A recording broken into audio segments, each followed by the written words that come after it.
Tuloy-tuloy nga itong ginagawang una sa 2 araw na transport strike, tigil pasada ng ilang mga transport group katulad na lamang ng grupong Manibela dahil sa walang habas at walang patid na pagtaas ng presyo ng mga produktong petrolyo. Dito sa Minagtahan sa Maynila ay nangalampag ang grupo ng mga motorista at sa pamahalaan para ibaba ang presyo ng produktong petrolyo. Nanawagan ng grupo sa mga dumaraan dito sa mga motorista na bumusina bilang pagpapakita ng kanilang suporta sa mga inilalaban nilang mga hinaing.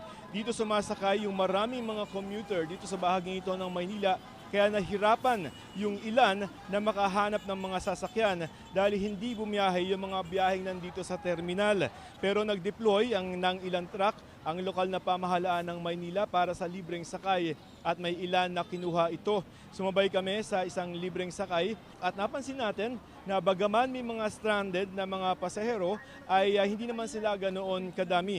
Ang mga sumakay na mga pasahero kinailangan maghintay na mapuno muna yung libreng sakay pero hindi naman nila ito inaalintana. Nawagan ang grupong Manibela sa gobyerno, partikular kay Pangulong Bongbong Marcos na agad na suspindihin yung excise tax matapos ng pirmahan kahapon ang batas para sa emergency powers. Hinihiling din ng grupo sa pamahalaan na ipatupad na yung sinuspending piso hanggang 2 piso sana na dagdag na pamasahe sa kanila. Narito ang pahayag ng Pangulo ng Manibela na si Mar Balbuena.